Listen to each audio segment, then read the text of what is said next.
What's up, you guys? Alright, I'm gonna dedicate this one to the lovely Natalie.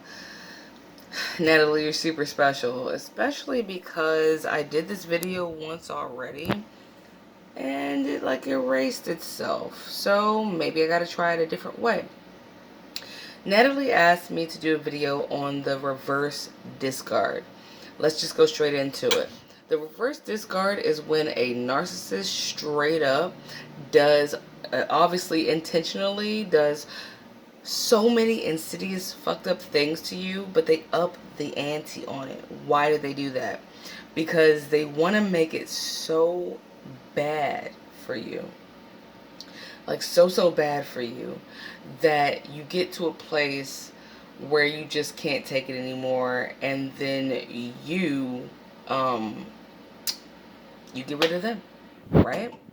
So that's why they do that. They want to make it so bad for you that you just go, you know what, I can't do this shit, I'm done, get out, or you get out, right? So in my case, here are some of the things that my ex-narc did when he was trying to force me to discard him. One of the things he did was, well, what he did was he would stop having sex with me.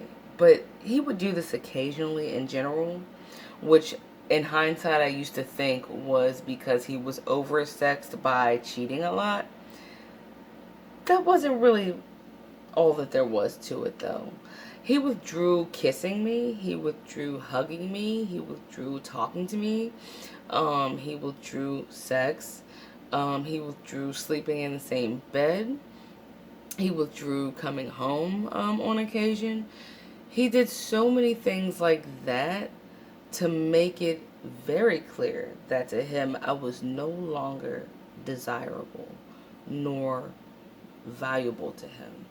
And what does that do? That'll make anybody want to leave, right? But what he did was he still discarded me, right? During the discard phase. Sorry if this is blurry. It looks blurry as I'm recording it. This phone is acting fucking stupid, but I'm still going to record it. So sorry about the blur if it looks blurry on your side too. But let's keep going. So after he did the discard, I didn't hear from him. Like, I would try to contact him, right? But I didn't hear from him for like something like 7 months. So of course, the fact that we were married, I went in to get a divorce. I filed for a divorce. I got the fucking divorce, right? Um, when we finally did talk, okay, of course, as somebody that got hurt, you're gonna be like, well, why'd you do this? You walked out, you did this. You know what he did? He disregarded everything that I said that he did, that he actually did do. And guess what excuse he used for being gone? Well, you filed for divorce. I mean, technically, you left me, right? Technically, I discarded him on paper. But he had been gone mentally, emotionally, and physically for months before the discard, and then months after, while we were still married, right? So technically, yes, they'll discard you, in some cases, like my case, but then in a lot of cases, they'll do so many foul things to such a high degree that you really just genuinely can't take it anymore, and you just go, you know what, I call it quits. Which that's what they want. Why? Because it backs up their smear campaign that they've already been running against you, right? So after they've been telling everybody how crazy, how gross you are, and how they can't take it anymore, now they get to tell them, and look, this sorry sack of shit just left me. This bitch left me. This dude left me. They abandoned me. I'm a victim now. Oh my gosh. That's why 2 days after I told you they left, I was already introducing you to somebody else that I was fucking at your house. Yeah, because you know I can't be alone forever. Right? And they try to justify what they were already doing, which was they already did have somebody else. The narc never leaves you or prompts you to leave them until they know that they've secured somebody else anyway. They just know that they can't justify bringing that person around, or their friends around that person, or their family around that person, or being seen in public with that person until they get rid of you. And what better way than to make you get rid of yourself? That's the way my ex-narc did it, and the way my dad did it was knowing that my stepmom was gonna die, right? Like I've said in other videos, and already he was engaged to the headquarters supply while still living in the house with my stepmom, right? While still married to my stepmom, he was full on engaged to the headquarters supply, who was waiting for her to die too, right? And I go, Dad, if you don't want to be with her, why don't you just give the woman the dignity of asking her for a divorce? To her face, talk to her, right? He's like, no, I can't do that while she has cancer.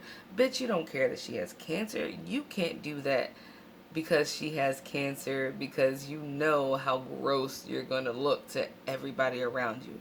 And we all know their reputation is so important, isn't it? Yeah. So he waited her out. And when she did die, I consider that to still be a reverse discard, because he purposefully waited her out so that he can even use her death to be like, yeah, but I mean, I know she died, but technically she still left me by dying, right? So yeah, I'm engaged to this lady that like a month later, but I mean, can't stay lonely forever.